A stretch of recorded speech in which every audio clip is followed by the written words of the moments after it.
こんにちは、ただ服を作るの泉です。今回は初めての着物リメイクの後編の動画になります。着物専門リサイクルショップ金田中右衛門さんの動画を参考に、羽織を普段から着やすいスタンドカラーのチュニックにリメイクしていっています。前編でこの袖の部分を作っていきました。まだ見てないよという方はぜひ前編の動画もご覧ください。やっぱり和服は洋服と全然仕組みが違うので戸惑うこともありますが、楽しくリメイクに挑戦していきたいと思います。和裁の知識ゼロの私でも和服のリメイクができるのかっていうところをぜひ最後まで見届けていただけたら嬉しいです。それでは早速始めたいと思います。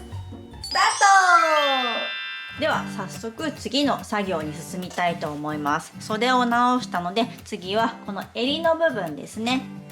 なんとなくシャツで言うと前立てみたいな感じがするんですけど、和服では襟だと思います。ここの部分を途中まで外します。全部ぐるっと襟を外してしまわないようにだけ気をつけてください。ミシンと違うので結構糸外すのが簡単かなと思います。何箇所かこうやってちょっとね引っ張ってあげると糸が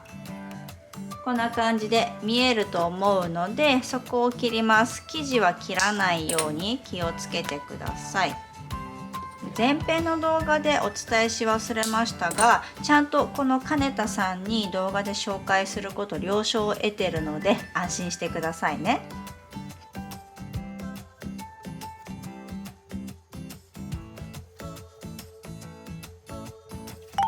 で途中までほどいたらこのねここの場所までほどいたら、次はこの襟の部分どこまでこれをほどくかっていうところをチェックして作るみたいなんですけど、自分で実際に着てみてこの襟ここがねこういう風にスタンドカラーみたいに片方がくるっとこっち側に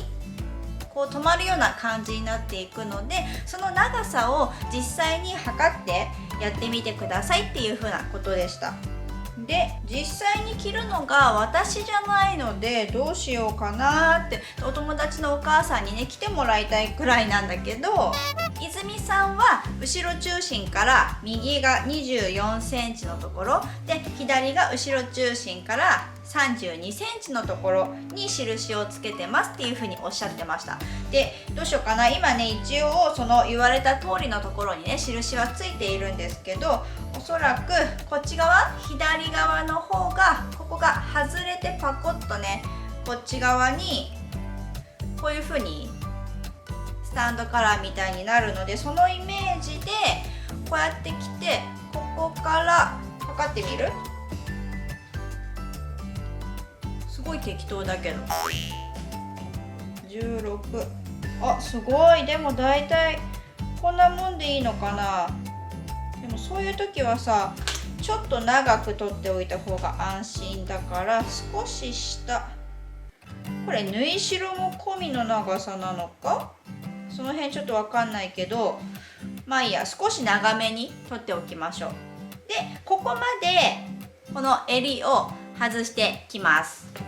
ところどころね糸を切っていくとスルスルっと取れるから、そんな感じで外すといいかも。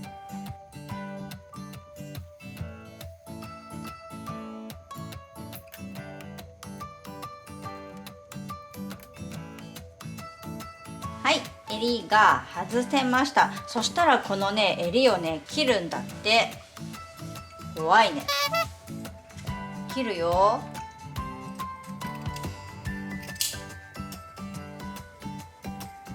これともう一個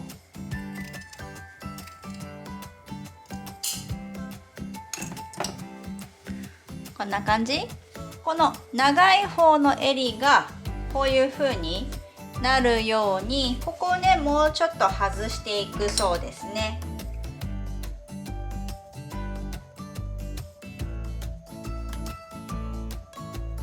どのくらい外すかな。あんまり外しすぎるとさまた後でこれきっと縫うからこういう感じになるんだね。もうちょっと外そうかな。ちょっとなんか突っ張ってる感じがあるので、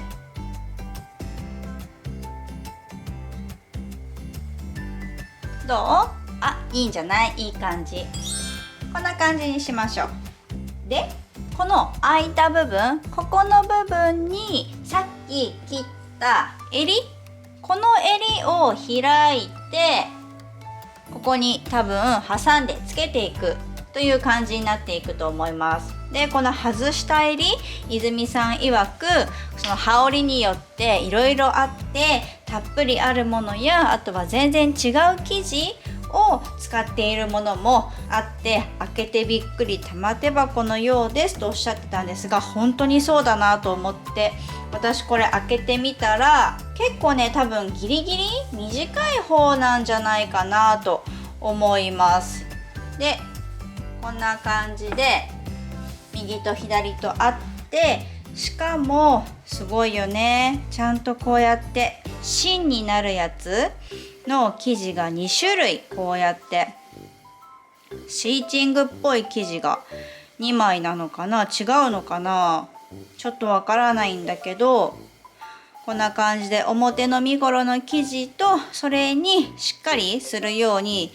芯地のような生地が入ってます。これをじゃあちょっと丁寧に外していきましょうね。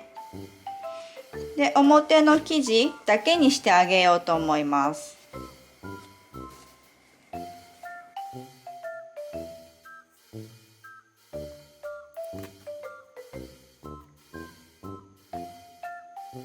外した襟をちょっとアイロンをかけて開いてみました。で、長さ、ここにつける大きさとしてちょうど良ければ1枚でいこうかなと思うし、もし足りなければね、さっきの反対側の襟と足してもいいかななんて思ったんだけど、多分これで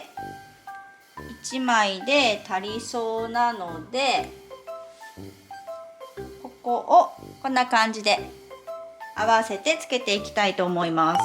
本当は手縫いでね、仕上げるのが丁寧なんだけど、ちょっと試しにミシンでやってみたいなと思います。一応ここの押さえを弱めにして、でミシンの縫い目気持ち大きめにしてます。ね、いけそうだよね。本当はダメなのかもしれないけど、ごめんね。まあいいじゃんっていうスタンスで、ちょっとね、服作りは楽しみたいので、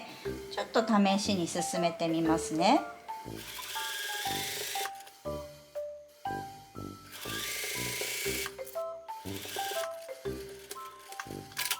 中表にしてミシンでこの襟を縫い付けてみました。で、裾の部分はさすがに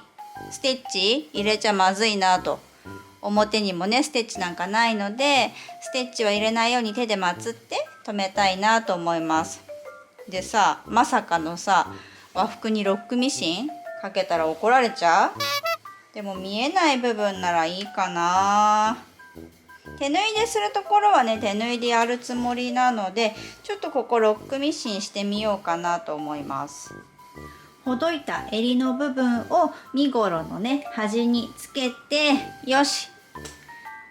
いい感じいい感じ、順調順調っていう感じで来たんだけどさ、ここよここ、どうしよう、ちょっと生地が足りないんじゃない？これここにねスナップをつけて、ここをパチッと留めるようにしてね作っていくデザインなんだけど、なんとなくこの下の方はここ1センチ折って縫っていってもさ、生地が足りてる感じはあるんだけど、やばいよね。ここほら1センチ折ったらこんだけ開いちゃうわけ。多分この襟、中に入ってた襟の幅がこれ小さいんだと思うのね。だからここが足りない。もうちょっとこの襟が長ければ多分ここ余裕を持ってこうやってねスナップがつけられるんだけど、たまたま今回のこれはほらこれだけ足りないじゃない？どうしようかな。この襟をこっち側につけてあげることも考えたんだけど、身ごろの長さと比べると全然足りないので、そうもいかない。だからどうしようかな。ここ切っちゃったんだけど、もう一回ここつなげてさ、少し長めにつけておく。そうするとここね、ちゃんとここで止まるから、そうしようか。あんまりキツキツなのもねっていう感じがするので、やっぱりここ付け足してあげようね。切ったところをもう一回この襟とさ、こうやって中表にして合わせてあげて、で中の芯は少しだけカットしてあげる。生地が厚くなっちゃうので、縫って持ち出しみたいな感じにしてやってみよう。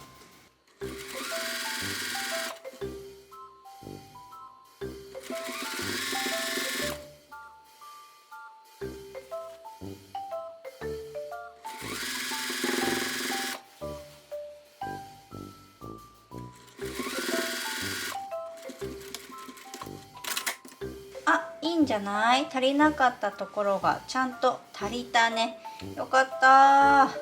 これであとはスタンドカラーがつくようにして、でスナップをつけたらいい感じになるかな。よし、で最後この襟の中に身ごろのね端っこを入れて整えて、ここはさすがに手で縫っていきたいと思います。